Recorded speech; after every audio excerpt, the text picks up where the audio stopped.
Boa noite, meus amigos. Começando mais um programa Os Árbitros. Nosso convidado hoje é lá do Rio Grande do Sul, árbitro de destaque da Federação Gaúcha de Futebol e também da Confederação Brasileira de Futebol. Hoje é ex-árbitro da Confederação Brasileira, mas é comentarista da maior página do Instagram de arbitragem que chama De Olho no Apito. Então, nosso convidado de hoje é Fabrício Neves Correia, é o nosso convidado.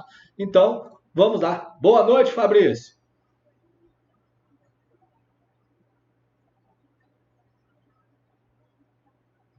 Como tu mesmo colocou, durante 20 anos eu fui árbitro filiado à Federação Gaúcha de Futebol e à CBF e sigo apitando. Eu apito muito futebol amador aqui no meu estado, e enquanto as pernas e a cabeça ajudarem, a gente segue em frente. Bem, primeira pergunta vai ser mais tranquila. Como surgiu o desejo de ser árbitro de futebol? Quantos anos você tinha, no caso? A família apoiou, no caso, ser árbitro? Já teve o sonho de ser jogador? Por gentileza.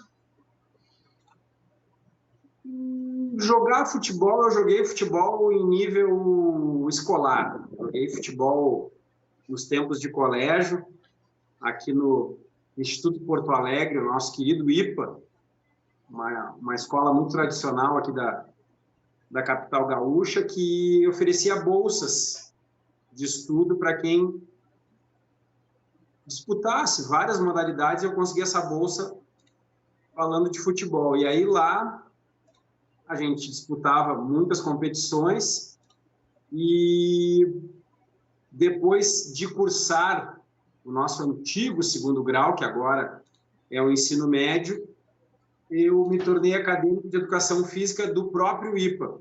E aí, lá na faculdade, as oportunidades começaram a aparecer, jogos escolares, jogos acadêmicos, e eu comecei a pensar nessa tal função de árbitro de futebol.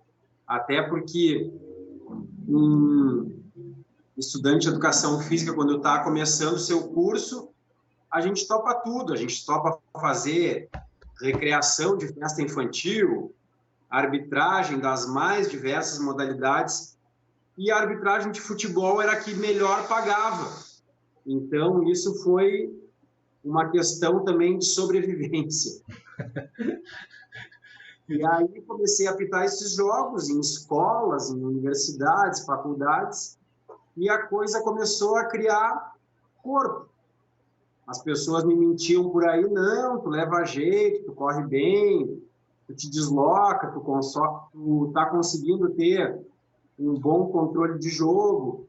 Eu sempre tive uma característica que pouca gente tem, que eu vejo até hoje nos jogos: eu decoro muito fácil o nome de todo mundo. Continua, desculpa. Tem ali 10, 15 minutos, eu começo a gravar.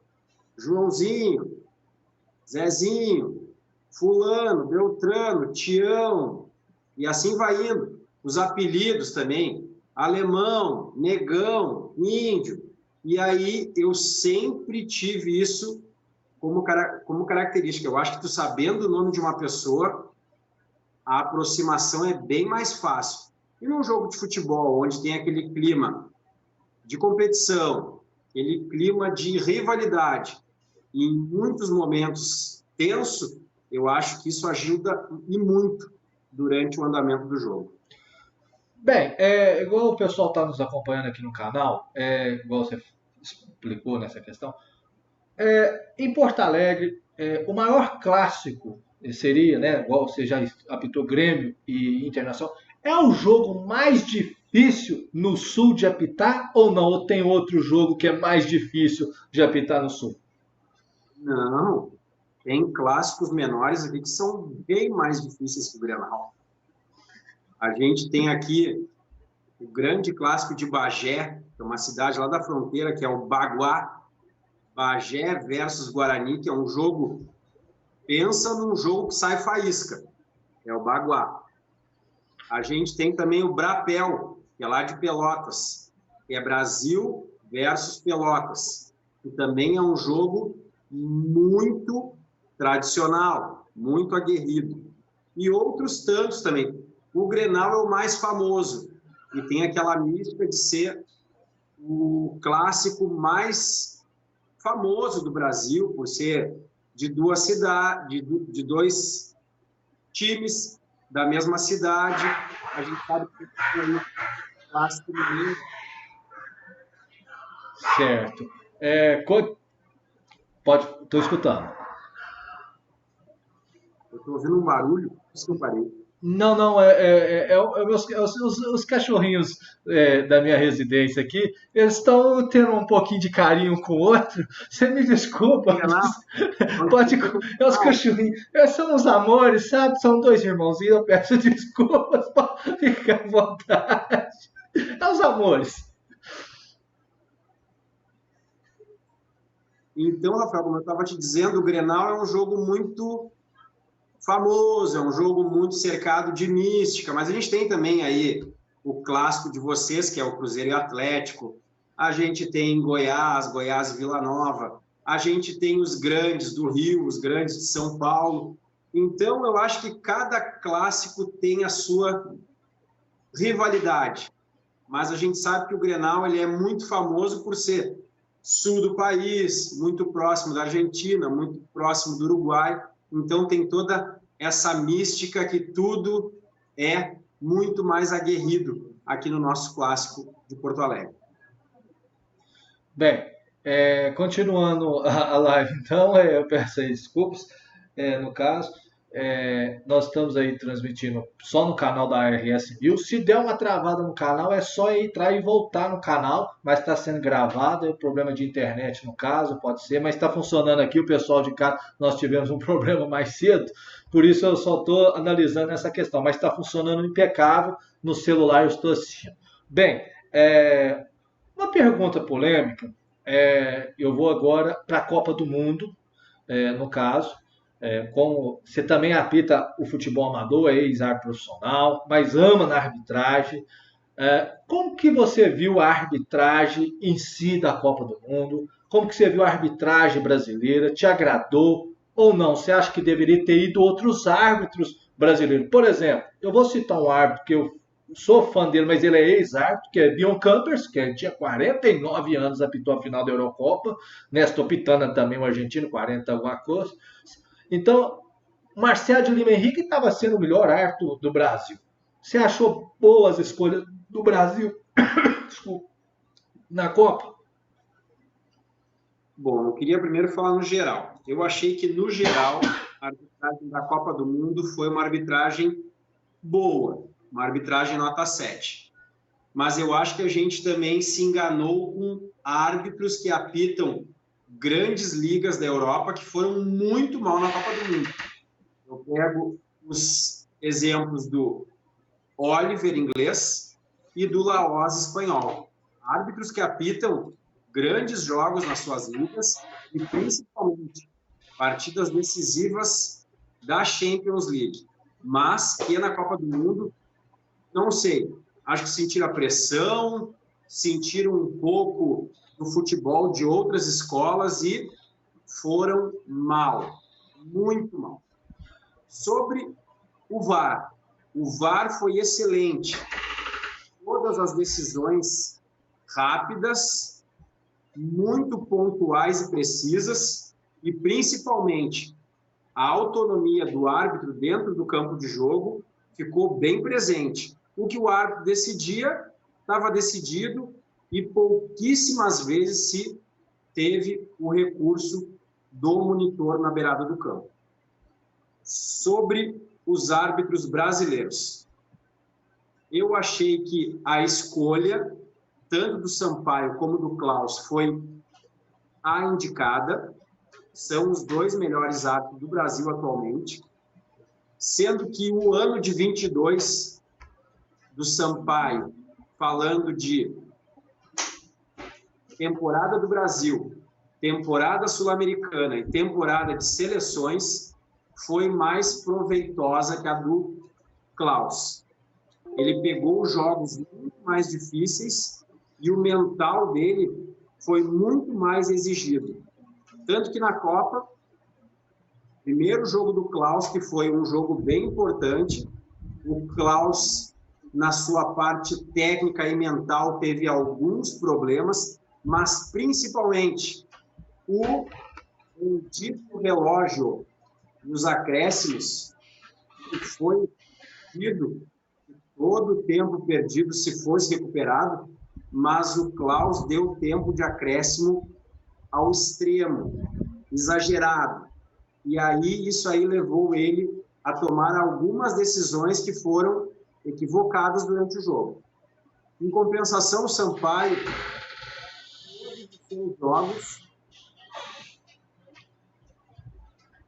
a gente conseguiu ver uma boa participação, tanto dele como do Bruno Pires e do Bruno Bosquilha. E o jogo tal que ele foi, de repente, criticado por ter sido o jogo da Inglaterra, que foi um grande jogo, ele ficou completamente liberado de qualquer crítica, porque o capitão inglês, Harry Kane, perdeu um pênalti aos 82 minutos de jogo, botando a bola lá na lua do Catar. Então, ali a arbitragem ficou isenta de qualquer tipo de problema e, ao meu ver, o Wilton Sampaio e seus assistentes só não fizeram a final da Copa do Mundo porque a gente tinha a Argentina.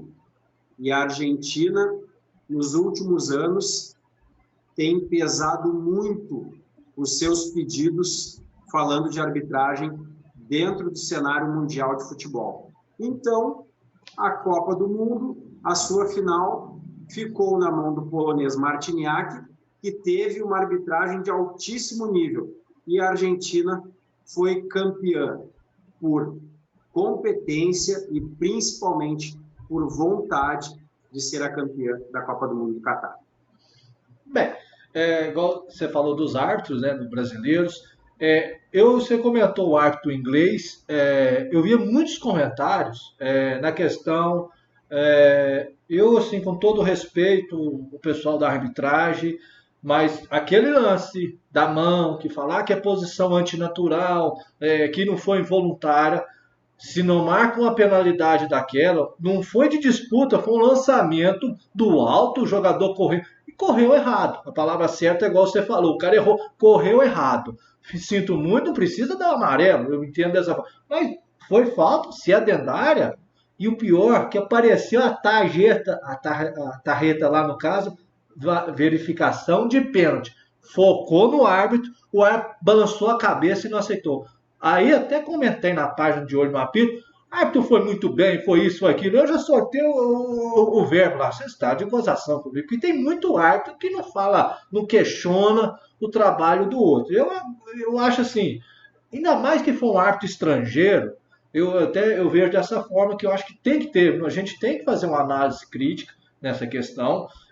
Ele foi mal como aquele outro árbitro iugoslavo, Miroslav Mazic, Brasil e Bélgica, o pênalti em cima do Gabriel Jesus. O Brasil está sendo bem prejudicado. Você vê que a CBF hoje não tem força na FIFA, no caso, porque a Argentina, igual você citou, tem. Porque teve Néstor Pitana a final em 2018 e Horácio Elizondo em 2006. Você acha que falta força para a CBF? E tem a ver aquela questão da corrupção dos últimos presidentes que teve a entidade? Olha, Rafael, o que eu vejo é que o Brasil também já foi tão beneficiado em muitas Copas. Então, acho que agora a balança está ficando um pouquinho mais equilibrada. Mas deixando bem claro, a arbitragem do Elizondo em 2006 foi uma das melhores de todas as finais. E a do Pitana foi a pior arbitragem da história das Copas. Croácia e França ficou marcado por ser um jogo de inúmeras atrapalhadas por parte da arbitragem. E quem era o principal era Néstor Pitana. Tanto que o Pitana, depois que apitou essa Copa da Rússia, ele entrou num período de muitas dúvidas em seguir ou não apitando, mas aí a AFA, de forma firme, ajudou, deu a mão a um árbitro que tanto tempo foi o principal da América do Sul, ele voltou E, durante muito tempo, até pouco tempo atrás, estava apitando em altíssimo nível, tanto no seu campeonato argentino, como em jogos da Sul-Americana. Tá certo. O pessoal me acompanhando aqui, na TV também, na RS News Sport, que estamos em vários provedores. O pessoal quiser fazer pergunta, fica à vontade para fazer as perguntas no caso. Continuando o programa, igual a gente citou do Néstor Pitana, no caso, eu assim, sou fã dele, era do trabalho dele. Na final, aquele lance do pênalti da Croácia, da França para a Croácia, deu assim uma sensação de atrapalhada e foi no visor, saiu do visor, voltou para trás do visor, voltou e não concordou em marcar o pênalti, que deu para ver. Mas achei certo dele concordar com o VAR. Agora eu queria te perguntar uma pergunta de árbitro. Se você está trabalhando no jogo e o VAR te chamou para poder corrigir o lance lá, mesmo você não concordando, você acata a decisão do VAR ou não? Você segue a sua linha no caso? Olha, eu sou um árbitro que nunca apitou com o dispositivo do VAR, mas hoje em dia a gente tem essa ferramenta que veio para ficar. Ela está sendo a cada ano mais tecnologia, mais apurada, mais gente treinada, e a gente sabe que as pessoas que estão ali estão se preparando cada vez melhor. Se o pessoal da cabine me requisitasse para olhar no monitor qualquer tipo de lance, ou um lance de agressão, ou um lance de pênalti, eu pararia o jogo e iria até o monitor. Não, beleza, porque a gente sempre tem que perguntar porque aconteceu isso na Copa do Mundo, de um árbitro não acatar a decisão, né, do VAR, e isso gera uma confusão, né, para a comissão toda, né? Assim, como que você vê um árbitro que toma uma atitude dessa forma? O VAR chamou, o assistente chamou, não, quem manda sou eu e pronto. Como que você vê esse tipo de arbitragem, esse tipo de árbitro no futebol hoje em dia, que infelizmente tem? Eu acho que é um árbitro que não está preparado para trabalhar em equipe. Eu acho que é um árbitro que não está se utilizando bem da tecnologia, do investimento, do treinamento, das horas e horas e horas e horas que estão tentando aprimorar e sintonizar os árbitros de campo com os árbitros de cabine. Então, eu acho que é um erro e esse cara tem que ser sacado da competição, porque a Copa é muito curta, e quando é uma competição maior, ele tem que passar por uma nova etapa, um retreinamento, para saber que ele tem que se utilizar dessa ferramenta chamada árbitro de vídeo. Porque a gente vê a arbitragem de uma forma, assim, igual você falou, a arbitragem é equipe. Eu concordo plenamente com as suas palavras, Fabrício, porque o árbitro que acha que é o dono da palavra, ele, como se diz, atrapalha todo o jogo e atrapalha o andamento de uma partida. Inclusive, eu falei isso na página de Olho no Apito, eu recebo algumas críticas quando eu comento as postagens lá, tem uns que me criticam muito. Você põe uma história de todo tamanho para vir falar essas asneiras. Esse árbitro não vai ficar na Copa, já vai embora. Foi dito e feito. Um dia depois, a página de Olho no Apito falou, Mike Oliver, a FIFA recomendou a sua retirada. Outra pergunta a politicagem nas escalas da arbitragem. Por exemplo, Brasil é um time sul-americano da Conmebol e um time europeu que é da UEFA. Colocar um árbitro da UEFA não seria o correto botar um continente africano ou um da América Central, no caso, para trabalhar nesse jogo e na decisão? Como que você vê? Não seria o mais interessante? Teve o Ivan Baton, do El Salvador, que trabalhou bem na Copa. Como que você vê essa questão? A politicagem na questão da arbitragem ou não? Você acha que foi pelo critério técnico? Claro, a FIFA sempre usou as peças chamadas de árbitros ou árbitras como poder político nas grandes partidas da Copa do Mundo. Esse jogo que teve a arbitragem do Oliver da Inglaterra era um jogo para catapultar ele para ser um possível árbitro de semifinal ou de final, porque ele é um cara que apita muito bem na Premier League, ele é um cara que apita em alto nível jogos da Champions, então era a oportunidade de botar o árbitro da principal liga para, de repente, fazer um jogo mais decisivo dentro da Copa do Mundo. Quanto à tua colocação aí do Ivan Barton, achei também que ele foi um árbitro que foi muito bem na Copa do Mundo. Ele era um árbitro que, de repente, poderia ter ganho como prêmio a decisão de terceiro e quarto lugar, até porque o árbitro Qatari não pode apitar o campeonato aqui da minha rua. É muito despreparado. Tanto que no final do jogo ali, o time de Marrocos estava cobrando dele como se fosse um campeonato de empresas. Foi para cima dele, beliscou, puxou camiseta, dedo na cara, e com toda a razão, ele foi muito mal no jogo. Mas o Qatar conseguiu colocar uma Copa no seu país, que é da dimensão de um estado pequeno do Brasil. Eles conseguiram não liberar bebida alcoólica. Eles conseguiram mostrar para todo mundo o país primitivo que eles têm. E eles conseguiram, de todas as formas, as escalas, e conseguiram colocar árbitros de baixíssima qualidade para participar da Copa do Mundo. Então, a gente vê que como isso é forte. E outra, Rafael, Cristiano Ronaldo está indo jogar no mundo árabe para 2030 a Copa ser por aquele lado de lá. Ou ali Arábia Saudita, ou Emirados Árabes, ou algo parecido. Então, tudo são conexões. Eles são muito inteligentes em usar esse tipo de jogada ensaiada, mas só serve para pateta. Pateta que cai nisso.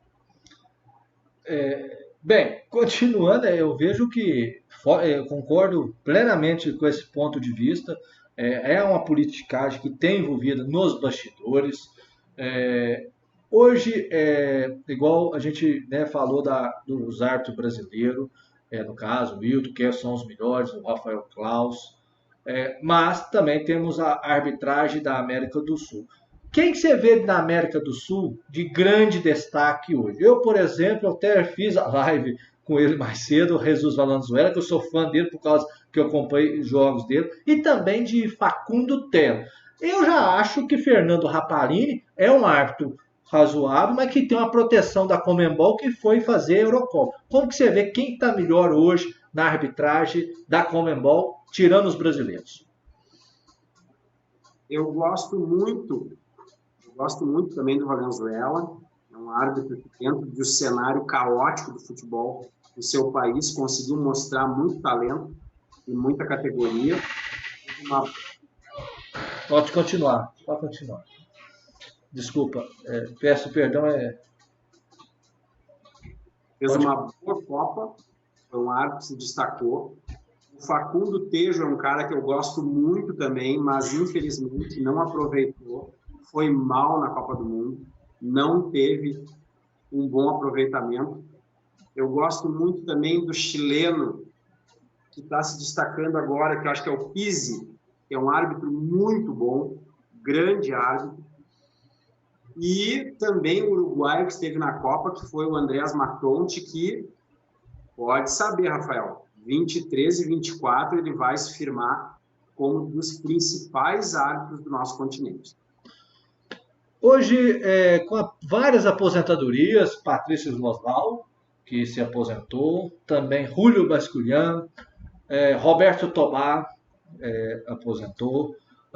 Como que você vê o cenário da arbitragem? Só tem Vilmar Alexandre Roldan, colombiano experiente hoje na Conmebol.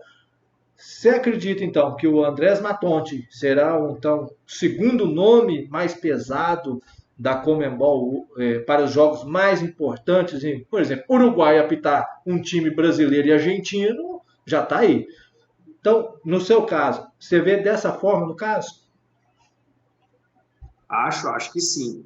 E falando também de arbitragem sul-americana, a gente sabe que agora está iniciando um novo ciclo para a Copa, que é muito rápido. Agora a gente tem menos de 6 meses do que um ciclo normal. Então, 23 e 24 são os anos decisivos para preparar árbitros para a próxima Copa, que vai ser na América Central.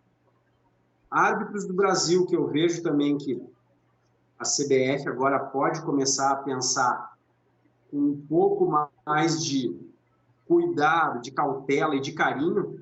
Um é o Bruno Arleu, que tem feito boas temporadas. Esse ano que está acabando, ele começou um pouco titubeante, mas depois o carro começou a engrenar e ele começou a se destacar de novo. O Daronco também tem idade, o Daronco vai estourar nessa outra Copa perto dos 45.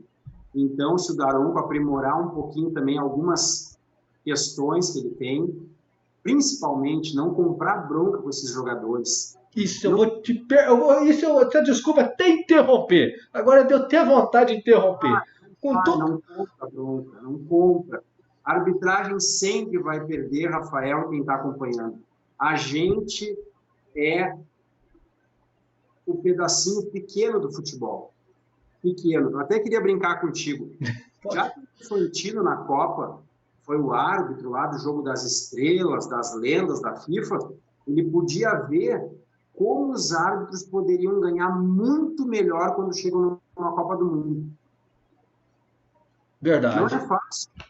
É muito tempo de sofrimento, de abrir mão de família, de lazer, de amigos, de poder fazer as coisas que tu gosta fora do futebol e tu te dedicar ali praticamente uma vida toda para chegar naquele momento maravilhoso da tua carreira, que é estar numa Copa. E aí, às vezes, tu tá ali, apita um jogo, tudo bem, a gente sabe que quem apita 1 e apita 5 ganha a mesma coisa, mas a arbitragem tem que ser muito melhor remunerada. Muito melhor remunerada mesmo, principalmente falando de o grande torneio da vida de jogadores, treinadores e de árbitros, que é uma Copa do Mundo. Uma pergunta assim, que você falou até da Copa do Mundo, vamos falar de mulher. Eu vi que teve mulheres na arbitragem, colocaram um trio, não vou falar a palavra, colocaram um trio para fazer uma média, uma francesa, Pitana, a brasileira Neuza Bach e uma mexicana. Eu vi... Rafael, Oi? não concordo contigo, não foi média, não. Não. É para fazer a grande realidade do futebol atual. Stephanie Frappart apita melhor que muitos e muitos e muitos árbitros que estavam nessa Copa do Mundo. Ela é uma árbitra de altíssima categoria. Não importa se é mulher, se é homem, é a qualidade que tem a Frappart. E ela apitou em altíssimo nível. Sim, então tá. Então vou reformar. Eu estou falando fazendo média pelo fato seguinte. Pegou uma mulher, no caso, uma mulher lá da França, pegou uma brasileira e pegou uma mexicana. Não poderia ter, no caso, pegado 3 francesas, ela, no caso, com as suas 2 assistentes que trabalham com frequência, a Neuza Bach com a Edna, por exemplo, mais uma brasileira, levar um trio compacto, que elas têm costume de trabalhar, porque os homens são feitos dessa forma, que os árbitros, os centrais com os assistentes, eles trabalham, por exemplo, na Inglaterra com Howard Webb, os 3 trabalhavam juntos todos os jogos.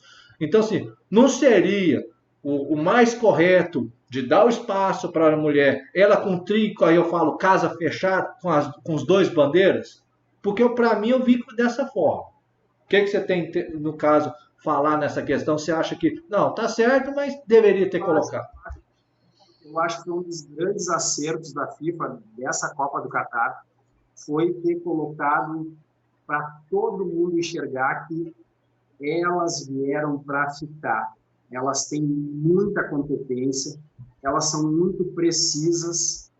A gente vê aqui no Brasil que a Edna Batista também apita em altíssimo nível. Em alguns jogos aí que ela não vai bem, como muitos homens nunca vão bem. Sim. Ela também é criticada, mas a Edna é uma das melhores árbitras do Brasil. A Neuza Bach, altíssimo nível, e as outras meninas que trabalham no trio também da Edna ou das outras árbitras, a gente sabe que também estão se preparando cada vez melhor. Porque, entendeu? O meu questionamento que eu entendi foi dessa forma. Pô, então você vai colocar a mulher, vamos levar as duas assistentes que trabalham. Porque você trabalha na arbitragem, você sabe. Ó, esse assistente aqui, pode colocar todo o jogo com ele, que eu vendo os olhos e vou para campo. Mas você sabe também que se depender do assistente que você trabalhar, você vai querer, não, obrigado, eu vou manco mesmo, que aqui em Minas a gente fala manco, que é melhor. Com a arbitragem, você acha que a arbitragem, você chegar a trabalhar com um profissional que não dá bem, prejudica seu trabalho na arbitragem? Não é melhor você trabalhar com dois assistentes que você tem entrosamento? Só de olhar para ele, você sabe que marcou, você segue? Ou não? Isso não atrapalha?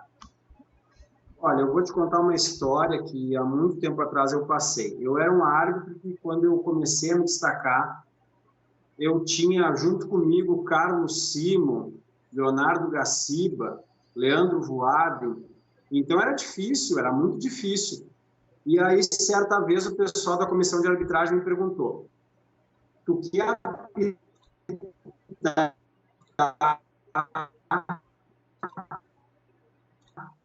só ou todo mundo? Eu disse assim: botem com todo mundo. Eu quero trabalhar com assistentes de Minas Gerais, do Mato Grosso, Rio de Janeiro, São Paulo, Paraná. E depois disso, Rafael, a minha carreira literalmente decolou, porque eu não me apegava a trabalhar com o assistente X e o assistente Z. Não, eu queria trabalhar. E eu sempre tive isso, eu sempre consegui deixar os colegas tão à vontade para mostrar o seu potencial dentro dos 90 minutos, que geralmente dava certo.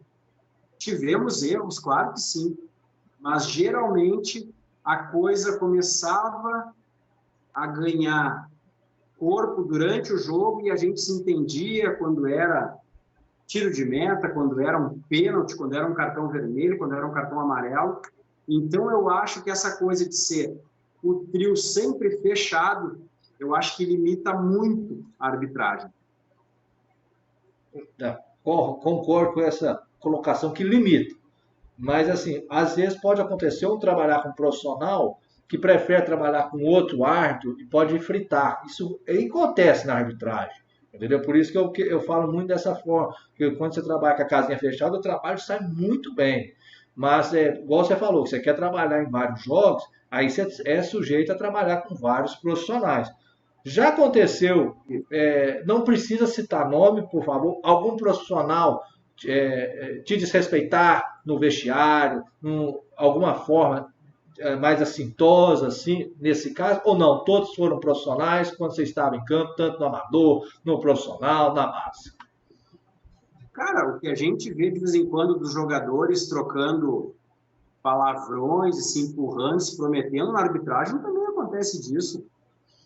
Não foi nenhuma nem duas, já foram muitas vezes que, às vezes, a gente errou lá dentro do campo de jogo e se cobrou de forma mais ríspida, e a gente vai para o vestiário e a gente fecha a porta e quebra o pau. Não tem problema. O negócio é tu sempre saber que aquilo que tu tratou no jogo fica no jogo. Não fica depois, assim, sabe, uma mágoa, uma tristeza, um rancor. Não. Daqui a pouco tu vai encontrar esse colega no próximo jogo. E aí como é que vai ser? Acabou ali, acabou ali. Você já passou por uma questão de um assistente, você marcar uma falta, no caso, e o assistente falar: ô, eu por mim não foi falta, quem marcou foi ele. Você já teve esse desprazer no caso? Aquela época dos adicionais, que eram os árbitros que ficavam ali atrás do gol, para dizer o que era, que até pênalti se marcava, eu tive algumas situações que ficaram bem desgastantes. Mas coisa de jogo, a gente, depois que acabou o jogo, a gente se cobrou, a gente falou alto, gritou e ficou por ali. Alguns eu nem falo mais, mas não me faz falta nenhuma também. Respondeu perfeitamente, eu entendi perfeitamente. Ou seja, não precisa conversar que já está hora. Ou seja, o último nome é elogio, como se diz. Bem, Outra pergunta, a questão da arbitragem, você não teve a oportunidade de trabalhar com o VAR, mas com ponto eletrônico e com a bandeira eletrônica trabalhou. Você acha que esses equipamentos ajudam no trabalho da arbitragem ou não? Não precisa. Os árbitros adicionais necessários ou não? É só ocupar espaço? Por favor. Eu acho que essas questões aí da bandeira eletrônica e da comunicação via microfone foram os precursores do VAR. Eu acho que tudo isso aí foi a preparação para chegar até essa alta tecnologia que agora a gente tem nas cabines. Acho que sim, tudo que a gente pode ter como bandeira, como microfone, como reloginho do gol não gol, eu acho que tudo isso é muito válido. Tudo aquilo que tu puder levar para o campo de jogo, seja para legitimar um resultado e seja algo justo, seja algo imparcial, é válido. Porque a gente tem que sempre perguntar para o pessoal de casa. Continuando o programa, igual a gente faz várias perguntas no caso, já teve oportunidade, como que você vê o espaço da mulher na arbitragem? Já teve a oportunidade de trabalhar com mulher na arbitragem no Sul? E como que você vê? Tem muitas mulheres que já, na sua época, que faziam parte do quadro. E como que você vê hoje a arbitragem feminina? Merece esse espaço ou não? É só para homem no caso? Eu sei que você respondeu parcialmente anterior, mas tem que fazer essa pergunta. Não, eu trabalhei com muitas meninas, algumas bem qualificadas, outras estavam começando a se destacar. A gente teve aqui no nosso estado a Tatiana Freitas, que foi uma assistente FIFA. Eu fiz muitos jogos com ela. Era uma bandeira com muito talento, com muita percepção para o jogo. Uma pena que ela não continuou, depois teve um problema de saúde. E para te ter uma ideia, Rafael, na nossa época, quando a gente era escalado num jogo feminino, era castigo, era punição. Continua, desculpa. Era algo tão subdesenvolvido no Brasil. A gente via jogadoras acima do peso, a gente via os times com fardamento rasgado, com uma menina no banco ou duas. A gente, às vezes, não tinha nem treinador para comandar esses times. Era um negócio assim, era um vexame o futebol do Brasil. A gente nem sabe como que a Marta, durante tanto tempo, foi a melhor jogadora do mundo num país subdesenvolvido com o futebol feminino. Aí depois, felizmente, eu acho que de tanto as jogadoras brilharem mundo afora e cobrarem da CBF investimento, profissionalismo, postura, a gente tem visto nesses últimos 10 anos um pulo do futebol feminino. O futebol feminino agora é atrativo no Brasil. A gente viu aí essas finais do Brasileiro com públicos de 30, 40 mil pessoas dentro dos estádios, torcendo, os jogos bons de se assistir, as árbitras muito preparadas. E outra coisa, eu acho que para o futebol feminino ficar mais forte dentro do Brasil, a gente tem que ter só mulheres apitando. Somente mulheres nos jogos femininos. E as que se destacarem em alto nível dentro do brasileiro feminino, que possam ser utilizadas na série B, C, D e A do futebol masculino do Brasil. Aproveitando a deixa, vou recortar esse vídeo, postar no Instagram, te marcar, porque eu concordo plenamente com essa colocação sua. Jogo feminino tem que colocar somente mulheres. Aqui em Minas, eu vou citar, eu assisto alguns jogos aqui, coloca homem para apitar jogo feminino. A Federação Mineira coloca, eu acho errado, tem árbitra que fica de fora, feminina, e coloca homem para apitar. E é árbitro que apita Série D, Série C, pelo Brasil inteiro. Então, eu vejo um erro grande da comissão de árbitros aqui de Minas Gerais nessa questão, porque em jogos aqui femininos, mas repete muito. Por exemplo, Cruzeiro, Atlético e América jogam feminino aqui no Sesc Venda Nova, é um clube, em BH, coloca sempre as duas árbitras, que é a feminina aqui, que é uma da CBF e a outra FIFA. Andressa e a outra Franciele. As duas árbitras CBF. E elas que revelam, por exemplo, apita a Franciele 2 jogos seguidos do Cruzeiro, 2 jogos seguidos do América. Então, queima as meninas. Como que você vê as comissões hoje, colocando São Paulo? Hoje, São Paulo é mais preparado para as árbitras mulheres, porque tem a Ana Paula, ou não? Todas as comissões de arbitragem pelo Brasil dão um tratamento adequado para as árbitras. A gente tem aqui no nosso estado uma menina que é a Andressa Hartmann, que ela está para estourar. Eu acho que ela já faz há muito tempo brasileiro feminino, e eu acho que esse ano ela vai fazer o primeiro jogo no nosso Campeonato Gaúcho. Então, ela vem se preparando há muito tempo, teste físico excelente, parte teórica, então ela é muito entendida da regra, e agora está para, como a gente diz aqui, ela está firmando o cavalo, está chegando junto e vai realmente brilhar nesse gauchão aqui como árbitra de um jogo da Série A nossa aqui. Sobre os outros estados, eu acho São Paulo uma boa comissão, porque literalmente pegou a melhor árbitra do Paraná e colocou em São Paulo. Fez uma bela jogada com a Edna, ela se tornou uma profissional da arbitragem, mas a gente sabe que ela é uma menina que é lá do interior, de Goiôerê. Eu conheço a Edna há muito tempo. Eu lembro da Edna, quando ela fazia quarto árbitro para a gente, ela andava com um caderninho e ela anotava tudo naquele caderninho. A forma que se falava, a forma que se apresentava o cartão. Ela era muito curiosa, ela gostava de saber de tudo. Isso aí que colocou ela onde ela está, e tomara que ela consiga subir muito mais na carreira, porque ela é uma trabalhadora da arbitragem no Brasil. Continuando o programa, a gente falando das mulheres, na questão. Como que você vê no Brasil hoje? É uma pergunta que eu faço. Ter poucos árbitros negros, mas vale registrar que o Wilton, né, no caso, foi um árbitro brasileiro com a cor mais próxima de negro. Eu falo da questão do racismo, porque eu vejo muito biotipo da arbitragem brasileira. Eu falo dos árbitros CBF serem loiros e bombados, forte, braço largo. Você acha que preocupa demais com a questão, né?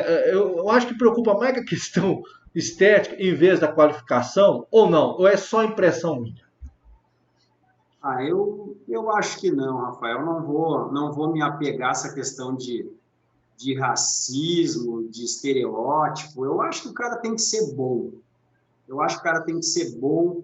A gente já teve árbitros aí com pouco tamanho, a gente já teve árbitros muito altos, a gente já teve árbitros com condicionamento físico normal, a gente já teve negros, claros, mulatos, mais puxando para índio, como é o meu caso. Então, a gente tem, assim, sabe de tudo um pouco. O Brasil é miscigenado, o Brasil tem de tudo. O Brasil teve grandes árbitros nas mais várias etnias dentro do campo. Então, eu acho que isso aí não procede. Eu acho que a gente está vindo uma geração aí de árbitros que estão se cuidando um pouco mais da sua parte visual, porque não sei se tu sabe, tem um estudo de imagem e marketing, o árbitro é a figura mais notada durante uma partida de futebol. E se ele erra, potencializa em 20% o número de tomadas durante uma partida na cara do árbitro ou da árbitra.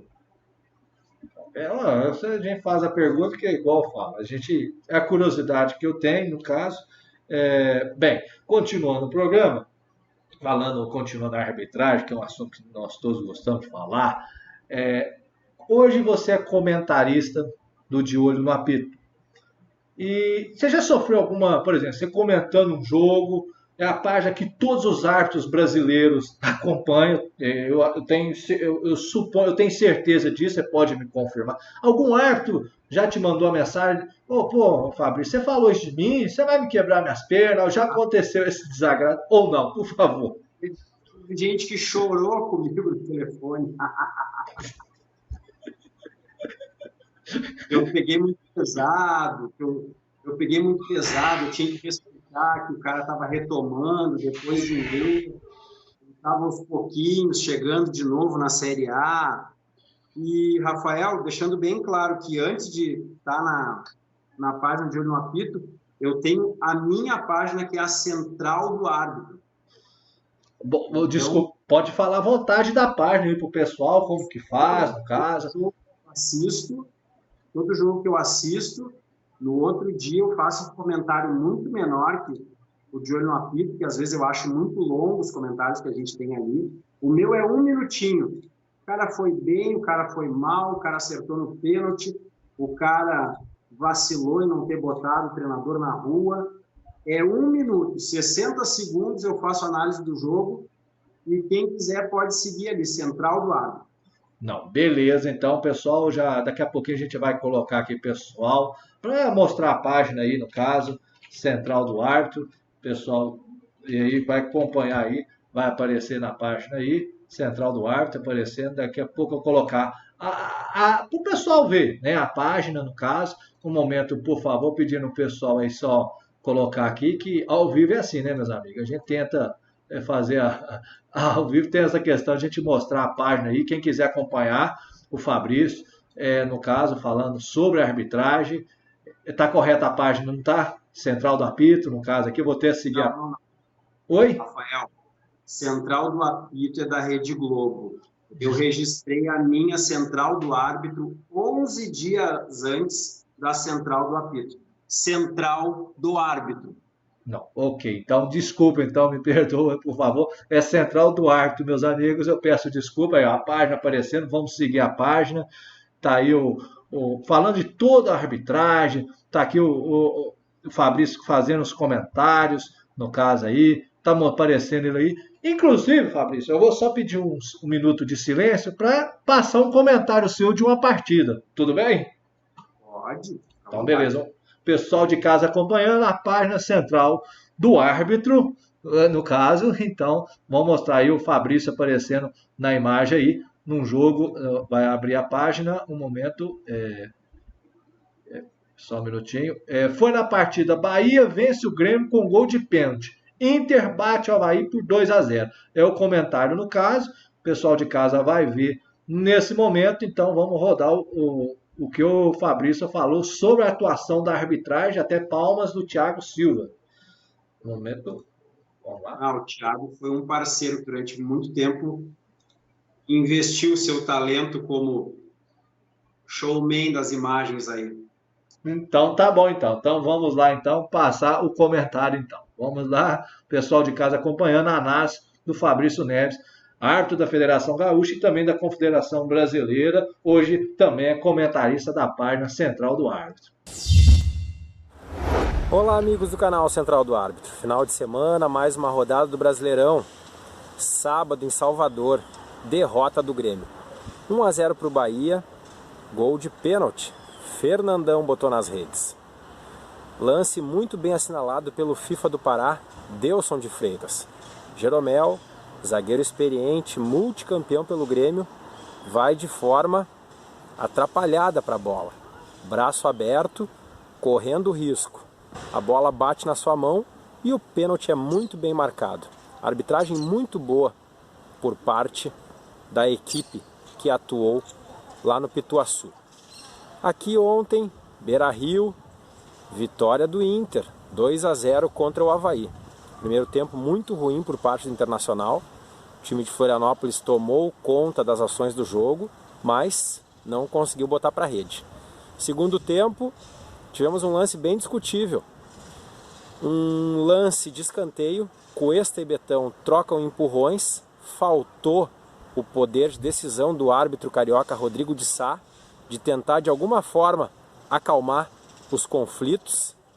A bola é batida, Betão está tentando se colocar em pé, consegue, mas Guerreiro chega inteiro na jogada e coloca nas redes.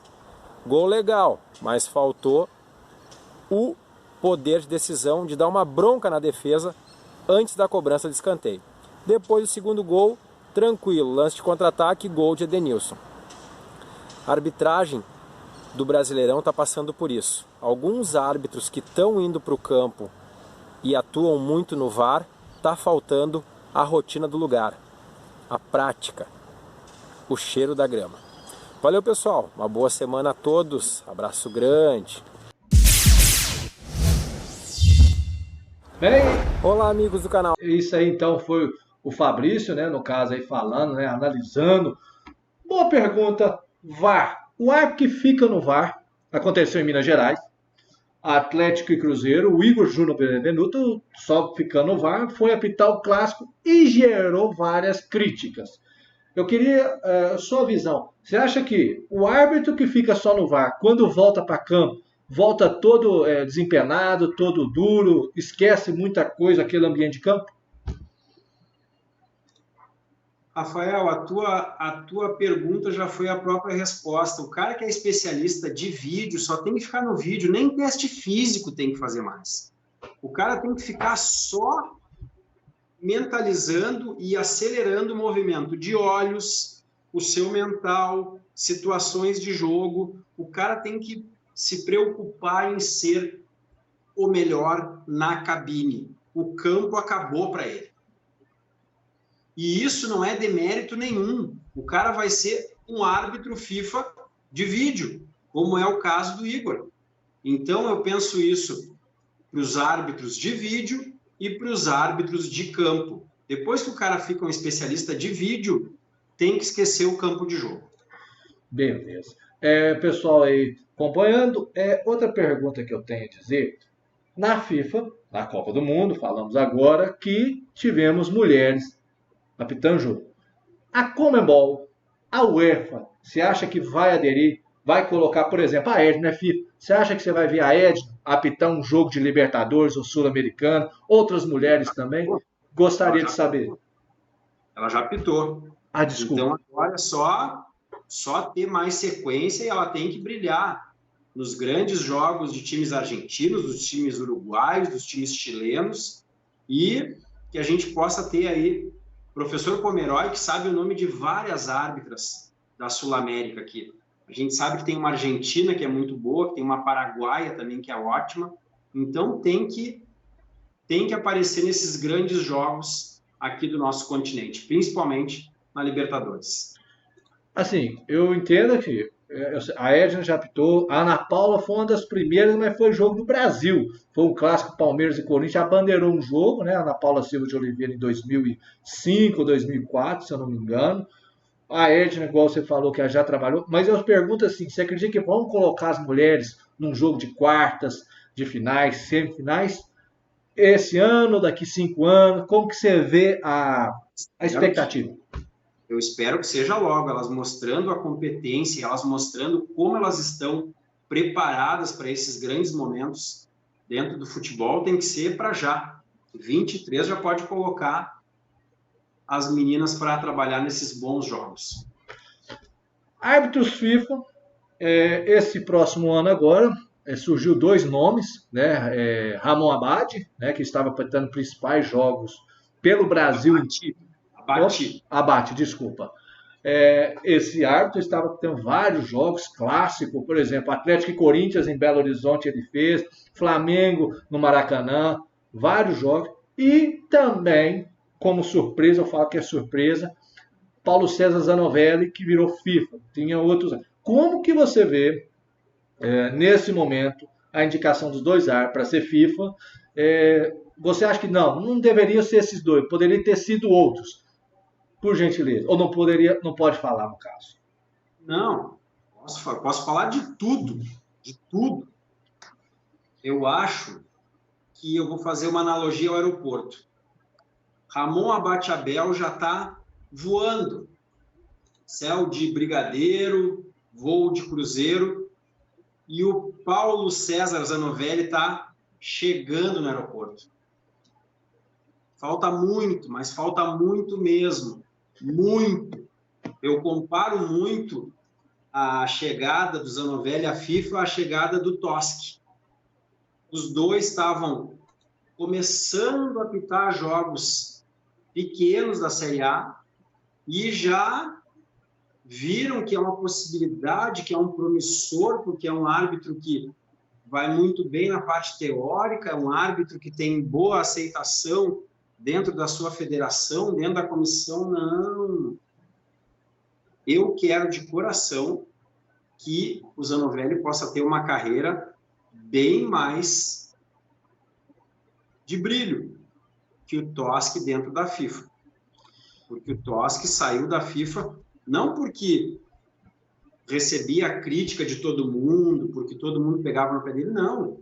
Ele vem há um bom tempo em temporadas muito abaixo para ser um árbitro de Série A, quiçá árbitro FIFA. Então, eu espero que nesse tempo aí que o Zanovelli já é um árbitro do quadro internacional, possa ter se preparado muito no mental, possa ter ouvido muito as pessoas que já foram FIFA, que são grandes árbitros, principalmente aí de Minas. Quando eu comecei a apitar, Rafael, o cara que eu gostava muito de assistir e trabalhei com ele algumas vezes foi Márcio Rezende de Freitas. Grande árbitro, grande árbitro. Espero que o Márcio possa ter, de repente, uma relação próxima do Zanovelli para dar algumas dicas para ele. E outros tantos também que a gente teve aí. O meu chegado, Márcio Eustáquio, que é muito meu amigo também. Grande cara, um queridão. E Camilo também. Outros que tiveram aí o Bozano, que foi durante muito tempo presidente da comissão de arbitragem também, que foi um cara que ajudou muitos árbitros, porque o Zanovelli está chegando num terreno pantanoso. Então ele vai ter que se preparar bem. Acho que ele vai começar fazendo jogos como quarto árbitro, de repente um sul-americano sub-15, sub-17, mas eu acho que o Abate Abel é bem mais experiente e bem mais rodado, além de qualificado, do que o Paulo César Zanovelli. Uma pergunta assim que eu cito, vou até falar nome. Felipe Fernandes Lima, muito elogiado em Minas Gerais, um dos grandes árbitros, apita Série A. Você acredita, por causa daquele episódio, daquela fala em São Januário, prejudicou ele para ser um árbitro FIFA? Porque ele ia fazer aquele curso para ser FIFA. E na mesma semana ele foi desconvidado. Você acredita que isso prejudicou a carreira dele? Eu acho assim, pelo menos foi o que eu ouvi de muita gente. O Felipe vinha muito bem, mas o Felipe estava passando por um momento de chegar e ficar. Então ele estava oscilando um pouco. E aí quando ele passou por aquela frase que ele foi profundamente infeliz, eu acho que ali os caras aproveitaram para segurar ele e espera mais um pouco. E de repente, Rafael, infelizmente, esse segura mais um pouco pode ser pro resto da vida. Você foi bem, gostei da colocação sua. A sua resposta é como se diz, segura mais um pouco, pode ser para o resto da vida. Eu acho que é para o resto da vida, com todo o respeito. Não se pode mudar, mas eu acho que a chance não tem aquela sensibilidade. Não, ele errou, vamos proteger. Não tem essa proteção no caso. Além desses árbitros que foram indicados, quem, por exemplo, tirando esses, quem você hoje acha que deveria ser FIFA e não é, na sua visão hoje? Quem eu acho que deveria ser FIFA e não é? Olha, árbitros, eu não consegui ver assim um grande árbitro nesse campeonato que encerrou agora há pouco do Brasileiro, da Série A e da Série B. A não ser os bons e velhos guerreiros de sempre. Eu falo do Marcelo de Lima Henrique, do Leandro Voaden. Esses caras que estão há muito tempo aí, já foram FIFA, poderiam estar ainda, mas desses novos aí, para mim o árbitro que mais se destacou foi o Ramon Abate Abel, que merecidamente se tornou um árbitro do quadro internacional. Mas esses outros aí que estão há um pouco mais tempo, ou de repente começaram há pouco tempo, a gente está vendo árbitros que não poderiam estar apitando Série A e Série B, Rafael. Os caras têm que trilhar um bom tempo ainda nas divisões menores, que é a Série C e D. Como que você viu, quando o ex-árbitro de São Paulo assumiu a comissão de árbitros, uma repetição de árbitro na Série A e Série B, inclusive gerou lesões nos árbitros. Como que você viu essa forma de escalar? Você acha correta? Não. Ou deveria ter rodado mais, ter dado mais oportunidade para os árbitros do Brasil inteiro, no caso? Eu acho assim, Rafael, eu acho que ele conhecia pouco, ele conhecia mais os árbitros de todo o continente, e ele procurou se cercar dos mais conhecidos. Tanto que a gente tinha árbitro que fazia Série B, Série A, Série B e Série A, em 10 dias fazia 3, 4 jogos. Mas foi o que o CNM procurou fazer para não ter muito problema. E mesmo assim teve inúmeros problemas. Problema de voo, problema de repetir árbitro em tal jogo e ter que cortar o cara na véspera e mandar um outro cara para lá. Mas a gente sabe que todo mundo que começa passa por isso. E a gente viu que tiveram problemas, mas depois, com o tempo, tudo foi se acalmando, as críticas seguiam, mas elas estavam menos pesadas, e aí foi isso que aconteceu. Eu acho que o primeiro ano do CNM foi um ano regular. Eu acho que para 23 promete ser melhor. Rafael, deixa eu só dizer uma coisa.